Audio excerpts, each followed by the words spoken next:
Hey, what is going on guys? My name is Gamertag and I'm back for another daily Fortnite video. In today's video, we're actually going to be going over Flea's controller settings for Fortnite. Now, Flea is regarded as probably one of the best Fortnite YouTubers. He's obviously very skilled and talented at the game, but also he makes some pretty unique and innovative videos as well on his channel. So due to his notoriety, popularity, as well as talent in the game, a lot of people are always wondering what settings he uses. In fact, he doesn't really share them too often with obviously his viewers. So in today's video, I'm not only going to be sharing with you guys the settings that he uses and going over them, but I'm also going to give you a very brief description on why he uses these settings and kind of give you guys the logic and reasoning behind that. And hopefully after you guys try these settings out and give yourself about a day or so to get used to them, we can hopefully be able to replicate his game style and game performance to the best of our ability. So we're simply going to be going over his sensitivity settings, keybinds, and then finishing the video up with miscellaneous settings, such as motion blur, confirm edit on release, and so on and so forth. So without wasting any time, let's go ahead and hop right into it. So as stated, we will be starting with his sensitivity settings. So these of course will be in all of the controller options tab. We're simply going to be making our way from the top to the bottom. Starting with the build mode sensitivity multiplier and edit mode sensitivity multiplier. Both of his are actually set to a 1.8, which is quite honestly a bit low, especially considering the fact that he builds extremely fast and accurately and in a very timely manner. But of course this will all make sense in a little bit once we talk about the look input curve. So again, both of those are set to a 1.8.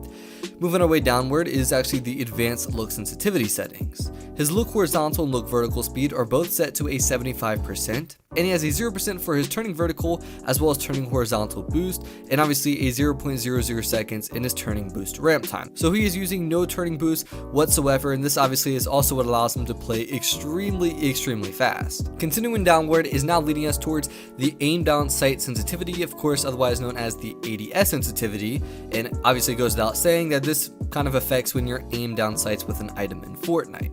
So his ADS look horizontal speed as well as his ADS look vertical speed are both matched at a 16%, and once again he has no horizontal or vertical boost on, so you can completely leave those alone. Now below this is the advanced sensitivity settings. His look dampening time is lowered all the way to a 0.00 seconds, and the most important part of his sensitivity settings is that his look input curve is actually set to linear. So this is how he's able to move extremely fast and build fast and edit fast, basically do everything in a very timely manner despite having some pretty average sensitivity settings. So if you were to try out all of these sensitivity settings and leave your look input curve on exponential, everything would be extremely slow and obviously very difficult to use. So you want to make sure you are using linear with these sensitivity settings. Now I understand that the popular opinion is that linear isn't realistically the best look input curve for the average Fortnite player, but in order to build and edit extremely fast, especially when using these settings, linear is very critical. So make sure you have your look input curve set to linear and not exponential. Of course, his aim assist strength is set to 100%, and then at the very bottom of the sensitivity settings is going to be the controller dead zones, also a very important part of this entire settings. So the move stick dead zone is set to a 10%, but realistically this doesn't affect much. However, the main part is the look stick dead zone. So Flea's is actually very low and it is set to 5%. Now this is a very low look stick dead zone. So essentially what this means is it also emphasizes the very fast movement. Again, he uses very average sensitivity settings, but the fact that he has a look dampening time of 0.00 seconds, he plays on linear and has a very low look stick dead zone at 5%. I mean, this is all kind of what ties into the fact that he's able to build and edit astronomically fast despite his other sensitivity settings. So if you try these out and you feel like they're too fast and out of control for you guys, the main thing you pretty much should be raising is actually your look stick dead zone immediately. And then now we're going to go over into the keybinds. Of course, this is also a very important part of the video. He does play, of course, on a PlayStation 4 controller, and he does use the claw grip.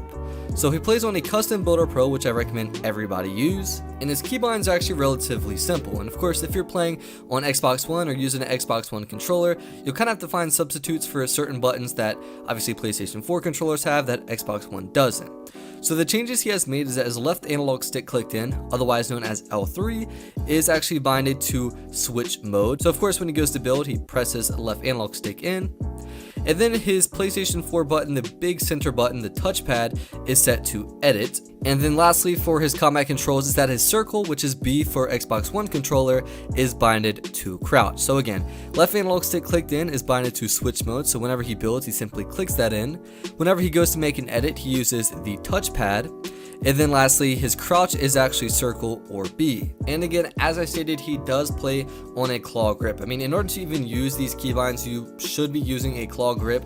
Otherwise, you will likely run into a lot of errors or have a lot of trouble when using these. And then now lastly, for the keybinds is going to be the edit controls. These are pretty simple, however, quite unique. Basically, right trigger is for confirm, and R1, which is right bumper, is actually binded to select. So when he goes to make an edit, he uses R1 to select the tiles and then presses R2 immediately after to confirm. So although I've actually never seen any other player use these, the general concept is pretty spot on, and I can imagine this is how he's able to edit extremely fast and very accurate as well. So now all that is left of today's video is going to be the miscellaneous settings. Again, these are going to be things like confirm edit on release, motion blur. So the first thing, and also a very important miscellaneous setting that he has turned on, is sprint by default. This is extremely critical, especially when using his keybinds, because of course the typical sprint button is the left analog stick, but with these keybinds, that is his switch mode.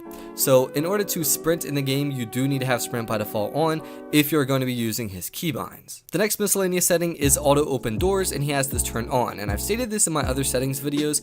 If you're a player that is making consistent edits throughout the entire game, if you're always building and editing, then this setting should be turned on for the main fact that a lot of times when you go to make, let's say, a 3-corner edit, you might accidentally make a door edit. With auto open doors on, it won't slow you down whatsoever, and basically you'll just run right through the door. However, if you had this off, then you'd have to manually open the door, and you would essentially lose every single edit or build fight that you get into. Next is auto sort consumables to the right, and he has this turned on. This one is also a very subjective setting. If you don't always place like your med kits, bandages, shields to the very right of your inventory, then likely this setting should be turned off for you, of course. Now his confirm edit on release is on as well, and honestly, I've seen a couple players use this in the past couple of days. I don't necessarily recommend everybody use confirm edit on release, simply because if you want very fast and timely edits like Flea's, then confirm edit on release typically would never even be used. By the time that you edit and then confirm your edit, confirm edit on release won't even have time to take an effect. So confirm edit on release realistically is used for beginner players, in my personal opinion, that are just trying to grasp the concept of editing. However, he does have it on, and I would more than likely assume that this is kind of like a plan B if all else fails. He surprisingly has tap to search or interact on, which honestly came as such a surprise to me. I've literally never seen another player have this off, so I'd really recommend you guys turn tap to search or interact on. However, if you want to extremely replicate his settings, then of course you will leave this off. And then now finally for the miscellaneous settings, this is kind of for my console players in specific.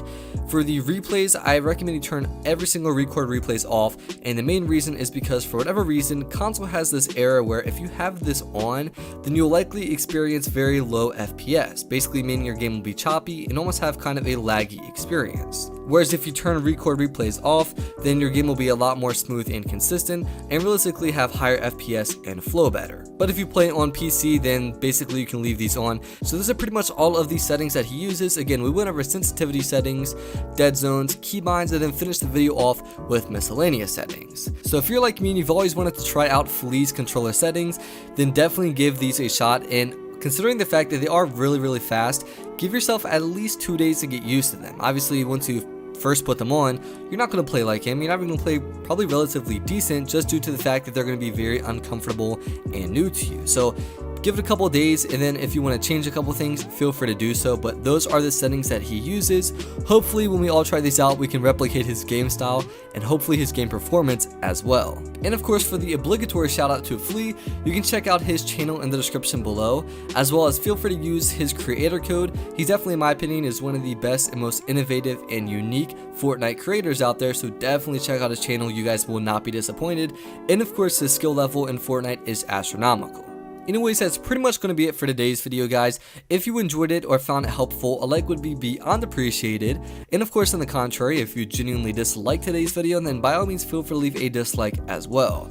And if you're new around here and would like to see more daily Fortnite content like this in the future, then feel free to subscribe as well as turning on those post notifications. Nonetheless, my name is Gamertag. Thank you all for watching today's video, and I'll see you tomorrow.